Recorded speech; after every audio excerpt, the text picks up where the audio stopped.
বেহুলা লক্ষিন্দরের কাহিনী বিজড়িত পুরাতন মালদহের দেবকুণ্ডকে ঘিরে এবারে বুদ্ধ পূর্ণিমার পুণ্যতিথিতে গন্ধেশ্বরী মাতার পুজো দিতে ঢল নামল ভক্তদের।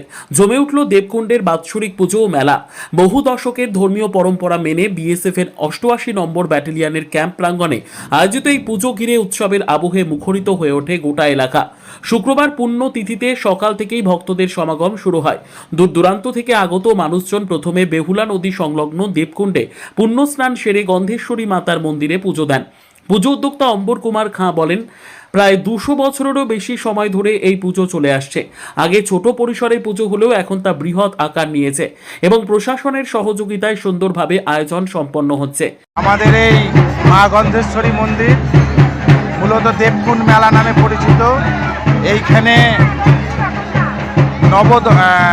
নতুন বিবাহ যাদের বিয়ে হয়, নবদম্পতি, তারা এসে নিজেদের বিয়ের যে সাজসজ্জাগুলো এখানে বিসর্জন দিয়ে যায়, মায়ের কাছে মানত করে যায়। মানত পূরণ হলে তারা তার পরের বছর আবার এসে তাদের মনোকামনা পূরণ করে যায়।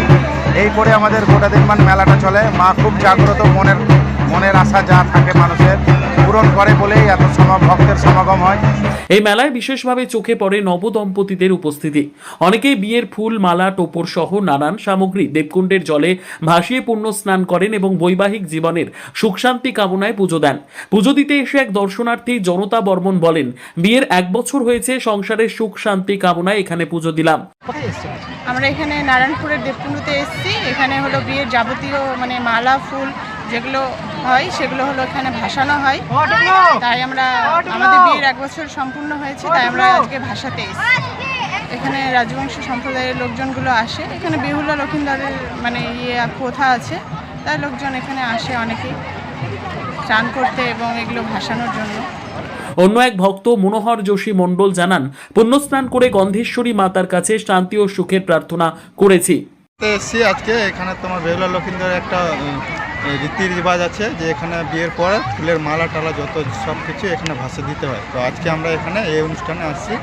এই যে পূজার 1 বছর হলো আমাদের এগুলো ভাসানোর জন্য এখানে আসছি। আমাদের এখানে বিয়ের পরে সব ফুল টুল ভাসে দিয়ে পরিবারের সুখ সমৃদ্ধি হয়, সবার যাতে শুভ কামনা থাকে, তার জন্য এই কারণে আমরা এখানে ভাসাতে। উল্লেখ্য, বেহুলা লক্ষিন্দরের লোককাহিনীকে মর্যাদা দিয়ে বেহুলা নদীর পাশে গড়ে ওঠে দেবকুণ্ড ও গন্ধেশ্বরী মাতার মন্দির। প্রতি বছর বুদ্ধ পূর্ণিমা উপলক্ষে পুজো দিতে ঢল নামে নবদম্পতি সহ দর্শনার্থীদের। এবছর মেলা ও পুজোকে ঘিরে ব্যাপক ভিড় দেখা যায় দর্শনার্থীদের। মালদহ থেকে জিএম মমিন, লোকাল 18 বাংলা।